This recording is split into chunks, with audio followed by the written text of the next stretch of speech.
사도행전 1장 15절에서 26절까지 말씀. 모인 무리의 수가 약 120명이나 되더라. 그때 베드로가 그 형제들 가운데 일어서서 이르되, 형제들아, 성령이 다윗의 입을 통하여 예수 잡는 자들의 길잡이가 된 유다를 가리켜 미리 말씀하신 성경이 응하였으니 마땅하도다.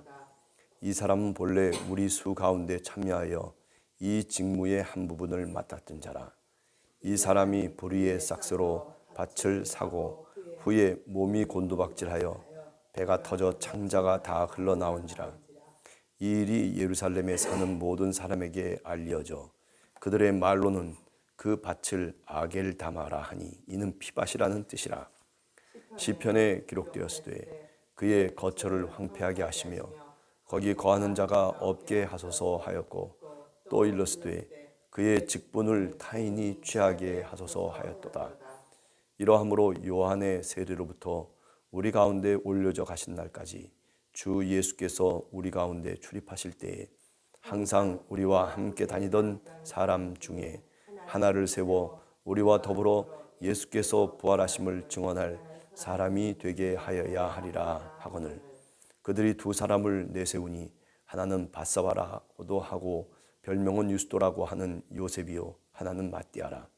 그들이 기도하여 이르되, 무사람의 마음을 아시는 주여, 이 두 사람 중에 누가 주님께 택하신 바 되어 봉사와 및 사도의 직무를 대신할 자인지를 보이시옵소서. 유다는 이 직무를 버리고 제 곳으로 갔나이다 하고 제비 뽑아 마띠아를 얻으니 그가 11 사도의 수에 들어가니라. 아멘. 가룟 유다라고 하는, 어쩌다 이런 정말 비참한 역할을 그가 맡아야만 됐을까라고 하는 그런 생각도 해보지만은, 그러나 성경을 통해서 보면 가룟 유다가 예수를 파는 과정 속에서 또 애찬을 할 때 예수님께서 나와 같이 손을 넣은 자 중에 한 사람이다. 나니까 서로 물어볼 때, 그때 가룟 유다도 뻔뻔스럽게 납니까? 라고 그렇게 물어보지 않습니까? 그때 바로 너다라고 그렇게까지 말씀을 해주셨다라고 하는 것, 우리가 복음서를 통해서 잘 알고 있습니다. 사람은 자기가 어떤 역할을 맡느냐라고 하는 것이 참 중요한 것 같습니다. 그죠? 어떤 사람은 세상 속에서 살아가면서도 악한 역할을 감당하는 사람이 있어요. 물론 얼마든지 그가 그 일에서 벗어날 수도 있고 또 선한 일을 맡은 그런 역할을 할 수도 있음에도 불구하고, 그런데 그 선택의 책임은 누구에게 있는 거냐면 하나님께 있는 것이 아니고 사실은 자기 자신에게 있죠. 그런 점에서 12 제자들 가운데 이 가룟 유다, 참 비참한 최후를 오늘 성경 속에서 이야기를 하고 있습니다. 여러분들이나 저나 우리가 세상 속에 살아가면서 우리가 맡아야 될 역할이 선한 역할로 우리가 선택하고 또 지혜롭게 그 선한 것들을 세상 속에서 이루면서 살아갈 수 있는 그런 우리 함께하는 교회 성도들이 먼저 되기를 간절히 원합니다. 그 다음에 두 번째 생각해 볼 수 있는 것은 초대교회의 어떤 한 사건에 대한 태도입니다. 자세. 많은 사람들이 120명이나 되는 수많은 사람들이, 아니 그 신앙 공동체를 이끌고 있는 베드로가 어떤 태도를 보이고 있느냐라고 하는 거죠.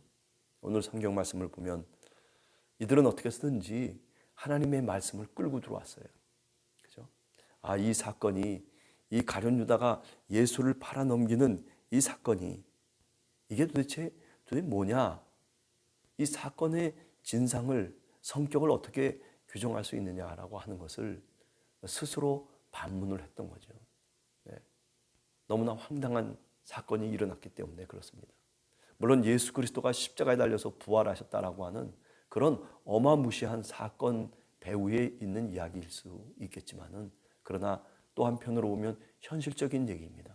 12명의 사도, 그런데 그 중에 한 명이 배반을 했다는 것. 도대체 이게 무슨 일이냐라고 하는 거죠.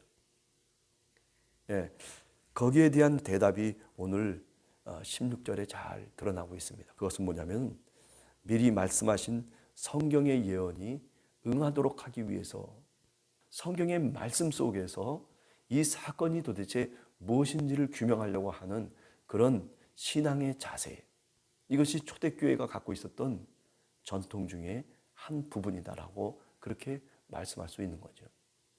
여러분, 오늘 또 우리가 사건 사고 속에서 우리의 삶을 살아갑니다. 그저 뭐 사소한 일이 일어나기도 하고 어떤 때는 중대한 일이 내 삶 속에 끼어들기도 하지만은, 그러나 그것을 그대로 넘겨버리면 안 된다는 것이죠.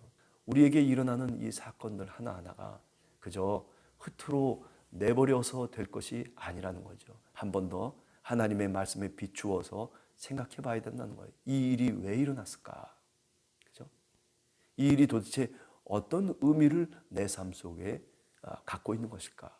성경의 말씀을 읽어가면서 그 말씀 속에 혹시 이 사건을 해석할 수 있는 귀중한 열쇠가 있는 것은 아닐까라는 그런 생각을 통해서 우리가 신앙이 더욱더 성장할 수 있게 된다라고 하는 겁니다. 여러분과 제가 오늘의 삶을 살면서 우리가 만나는 사람 또는 대화하는 과정, 그리고 우리가 겪게 되는 사건들, 성경의 말씀을 통해서 내가 정말 잘못했구나. 내가 정말 하나님의 뜻대로 오늘 또 살았구나. 할렐루야 하면서 그렇게 주님 앞에 기도할 수 있는 그런 시간과 그런 은혜가 우리에게 분명히 주어질 수 있다라고 하는 것이죠. 오늘 초대교회는 가룟 유다가 왜 그렇게 됐는지에 대한 그 사건의 답을 찾았습니다. 그것은 바로 뭐냐면 시편의 말씀이 응하기 위해서라는 거죠. 그래서 20절에 보면 시편에 기록되었을 때 그의 거처를 황폐하게 하시며 거기 거하는 자가 없게 하소서. 또 시편에 이르렀을 때 그의 직분을 타인이 취하게 하소서 하였도다. 시편 69편 또는 109편에 있는 말씀입니다. 시편을 통해서 가룟 유다의 사건을 비로소 초대교회는 해석할 수 있었고, 그리고 그것을 통해서 답을 얻을 수 있게 됐죠.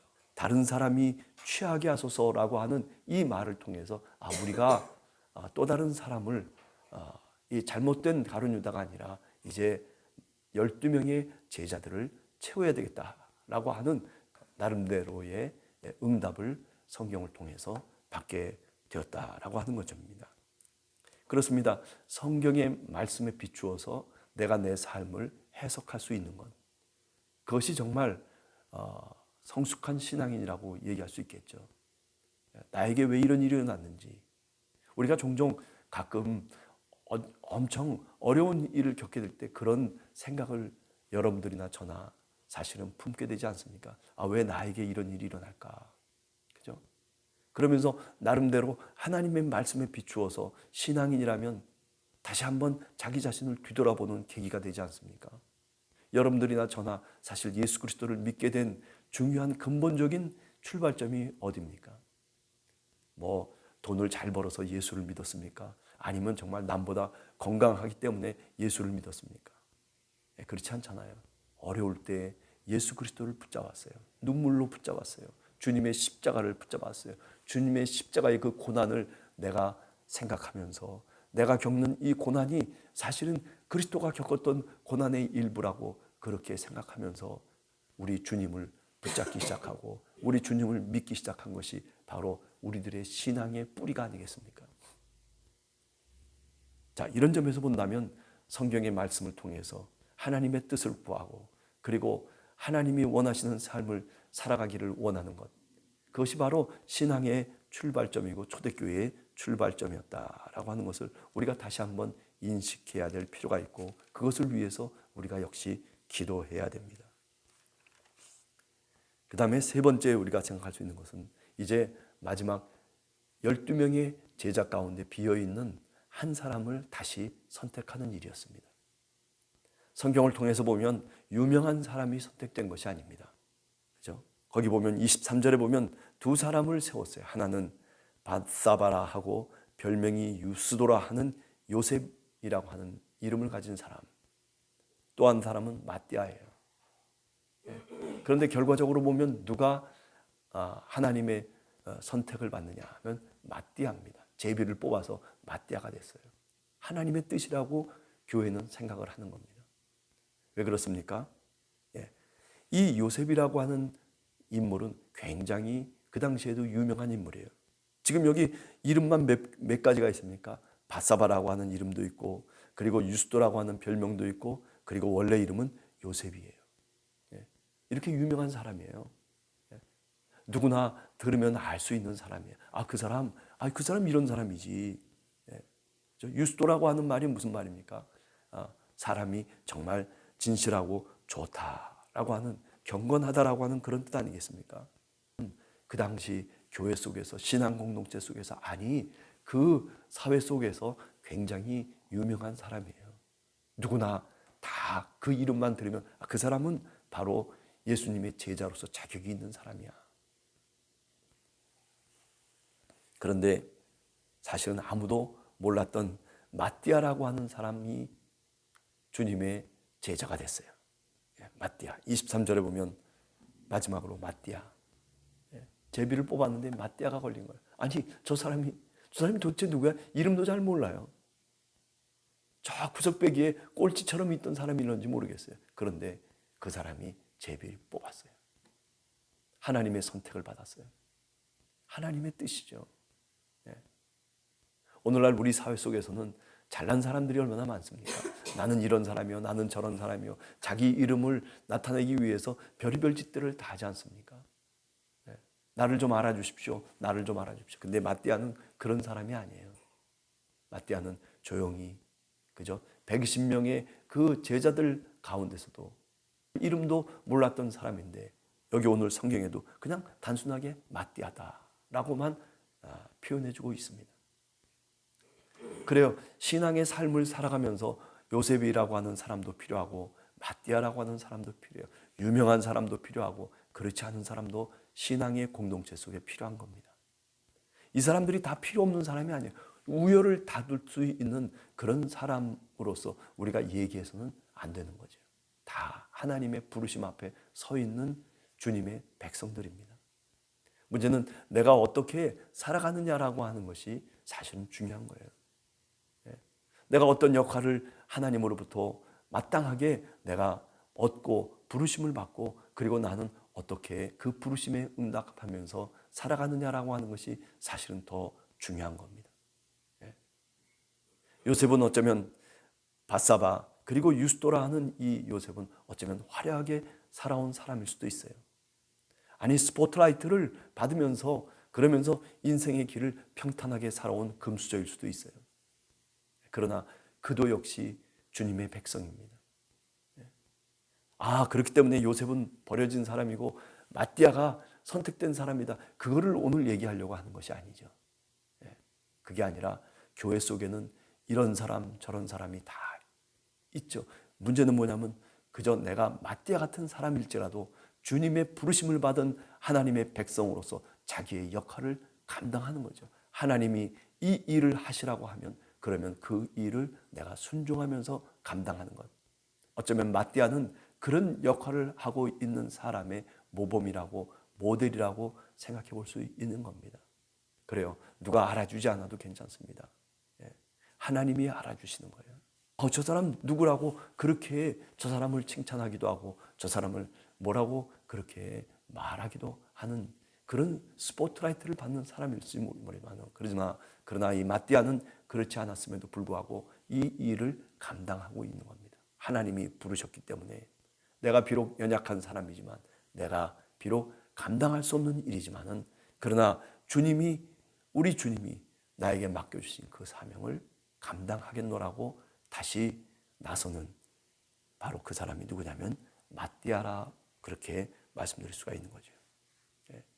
자, 여러분과 제가 오늘 하루를 살아가면서 마띠아와 같은 사람으로서 누가 좀 몰라줘도 내 책무를, 내 살아가는 삶의 역할을 잘 감당할 수 있는 그런 우리 함께하는 교회